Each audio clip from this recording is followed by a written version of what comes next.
Greetings to Dr. Fariha and my fellow coursemates. My name is Anirvan Devan, and my metric number is D2023-11-05580. Today I'm going to be elucidating regarding my e-portfolio which I created using Wix for assignment 1 for teaching English methodology. This e-portfolio is about the secondary English language curriculum as it further elaborates the inner workings of the framework, which further explains the four language skills that a student need, which is listening, speaking, reading, and writing. This e-portfolio also explains regarding motivation, learning strategies and styles, and ESL teaching approaches, and also 35K in cooperative strategies, according to my understanding. First off, let's look at Part A. Part A explains about the secondary English language curriculum. Secondary English language curriculum goes into details of the objective, content standards, and learning outcomes for teaching the English language in Malaysian secondary schools. The curriculum enhances students' critical thinking, communication, and lifelong learning skills, as it also emphasizes on a balanced approach to education. It prepares students to meet national and global challenges while also supporting Malaysia's educational objectives. As the core skills emphasized would be listening skill, speaking skill, reading skill, writing skill, and also literature in action. All the skills are integrated, so the lessons can be combined to multiple language skills, such as listening and speaking are grouped together in some of the language structures for contextual learning. It also integrates real-world connections, such as activities that focuses on applying classroom teaching to everyday scenarios. Student-centered learning also is promoted in SELC as it prioritizes active participation, collaboration, and independent learning. The assessment approach combines both formative and summative evaluation to monitor students' progress, as it includes diverse methods such as projects, presentations, traditional tests. This progress is also measured against the CEFR, which is the Common European Framework of Reference for English Language, as a key aspect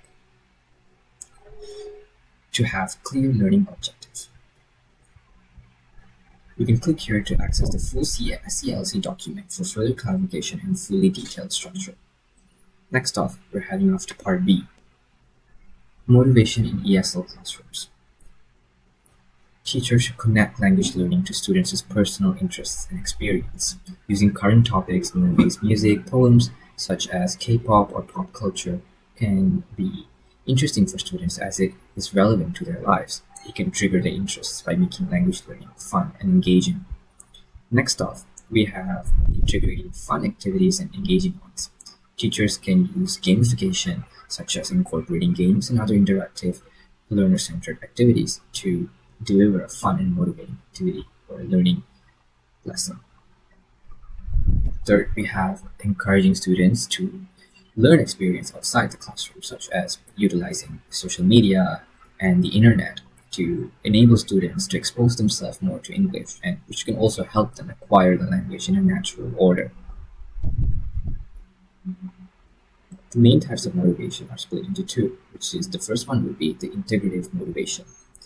The integrative motivation actually helps students to engage and indulge in a language's culture, which in this case, the English language's culture is deeply rooted in the Western side, which is the UK, the US, where the native speakers are living. Next up, we have the instrumental motivation, which instills students to learn more for practical use or for their career. Teachers should also emphasize on the positive outcomes that comes from being bilingual and multilingual to students. Here is a detailed explanation, and here is more information about motivation for ESL students, as if you click the hyperlink that is provided here. Next off, we have language learner styles and strategies.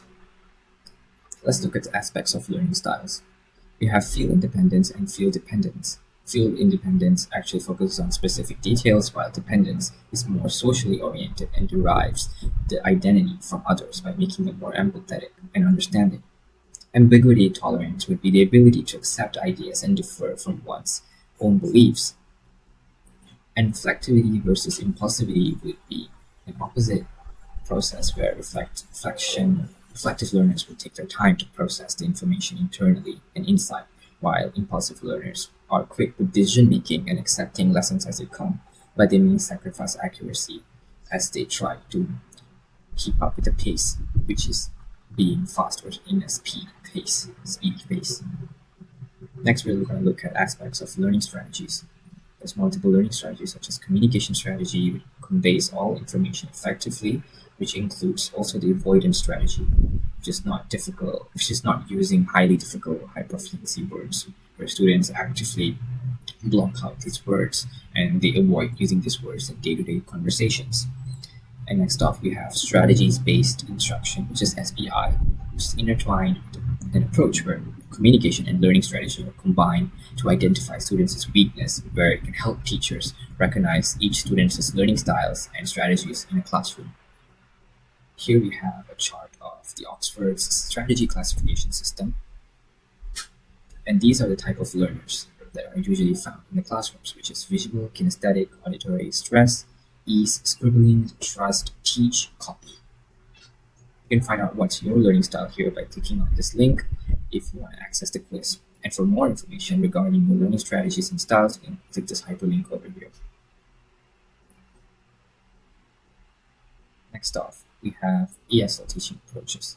There are 5 main theories that are proposed by theorists, which is the first one will be the behaviors theory, where it was proposed by John B. Watson, and it was also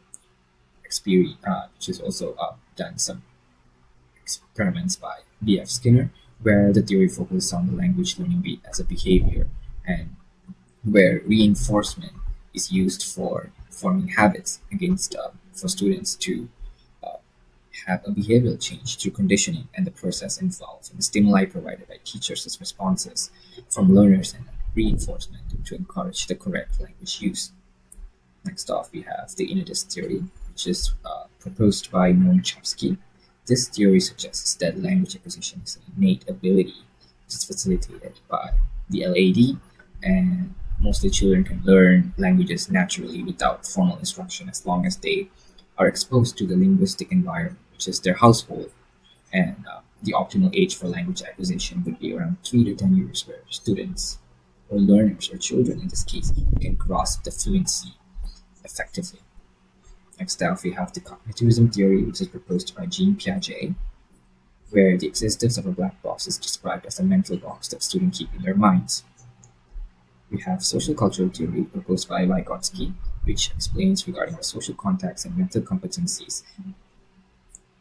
Last but not least, we have the constructivism theory that's proposed by Jean Piaget, where students and learners construct their own meanings based on prior knowledge.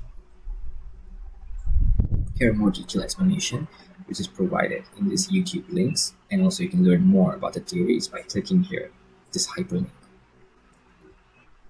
Last but not least, we have the 35 Kagan cooperative strategies. These strategies are here and enforced to enhance the educational experience, as it provides numerous amounts of methods to engagement in the classroom and make learning a fun, engaging thing to do. First off, we have rally writing, where students take turns to write something in a coherent manner, and each student would have to write an idea or contribute an idea, and the whole idea will be collected by teachers, and it would be collected and it can be completed collection of idea. Next off, we have stand up, hand up, and pair up, a method where students will be grouped and matched up randomly as they stand up and raise their hands simultaneously. This method focuses on pairing up teams to review information. Last but not least, we have timed pair share, rally coach, and fan and pick.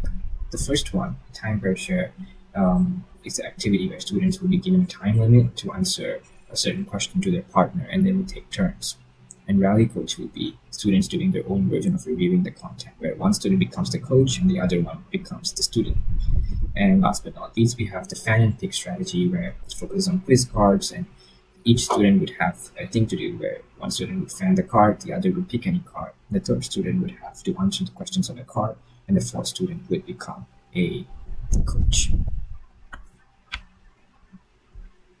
Here we have the demo versions, where the cooperative strategies are put into work and into action, and you can click these videos to see how they work in real life classrooms. You can access all 35 Kagan cooperative strategies by clicking on this hyperlink.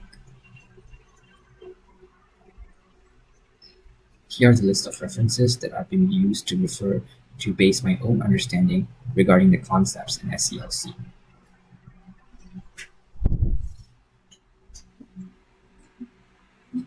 That's all from me. Thank you.